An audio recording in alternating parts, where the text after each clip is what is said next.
the golden heart of the ancient world, where the Nile carved its story through sand and empire, a queen rose who would defy kingdoms, gods, and history itself.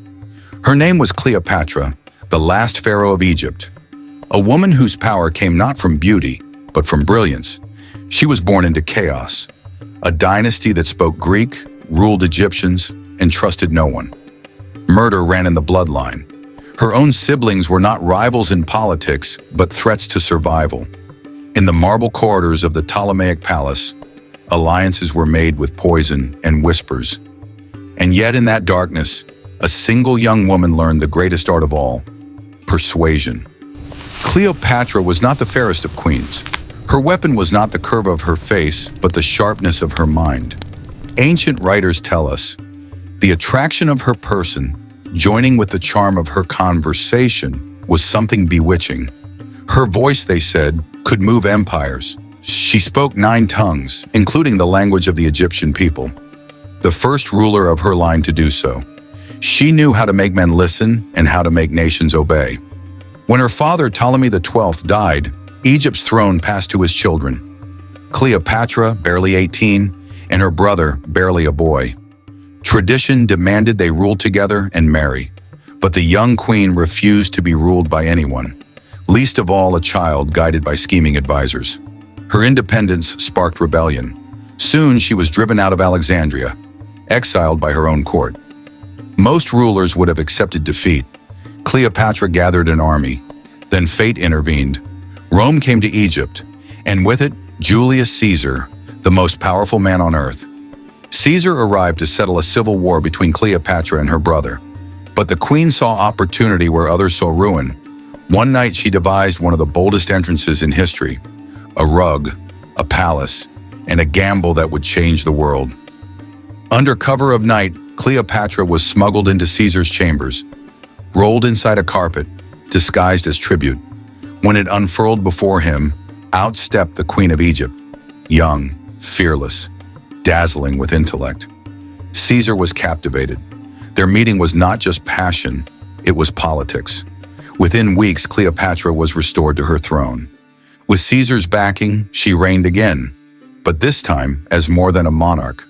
She was a strategist, a diplomat, a woman who understood that to preserve Egypt, she must bind herself to Rome. She bore Caesar a son, Caesarion, heir to 2 empires. And for a moment it seemed the Nile and the Tiber might share one destiny. But destiny is rarely kind to dreamers. When Caesar was assassinated in Rome, Cleopatra's world fractured. She sailed down the Nile once more, not in defeat, but in calculation. And there she met the man who would become both her greatest ally and her doom: Mark Antony, a general of Rome, a hero of war, and a man unprepared for the Queen of Egypt. Together they built an empire of their own. Lovers, rulers, symbols of 2 worlds colliding. Their union shook the foundation of Rome. To some they were gods reborn, to others a threat to civilization itself. But power invites war. Octavian, Caesar's heir, declared them enemies of the Republic. His legions marched. The sea turned crimson at Actium, where Antony and Cleopatra's fleet was shattered. Their dream drowned in fire and betrayal. Antony, broken and surrounded, took his own life. Cleopatra, captured, was offered humiliation, to be paraded through Rome in chains as a trophy of conquest. But she refused to live as Rome's prize. In her final hours, she dressed as a queen, in gold, in linen, in silence. Her attendants prepared a basket of figs, but hidden inside coiled death, an Egyptian asp, the symbol of divine royalty. When her guards broke through the door, they found her lifeless on a golden couch, a faint mark upon her arm. 2 handmaidens beside her, already gone. The Queen of the Nile had chosen her own ending. Some say it was the bite of the asp, others a cup of poison. Some even whisper it was Rome that killed her, not mercy nor choice, but history remembers it differently, not as a tale of tragedy, but of control. Even in death, Cleopatra wrote her own fate. She denied her enemies the spectacle they craved and became legend instead. Her tomb has never been found, her face lost to time.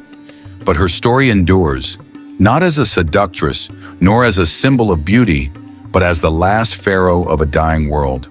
A woman who commanded kings, defied empires, and made history itself bow to her will. Cleopatra, Queen of Egypt, Queen of Eternity.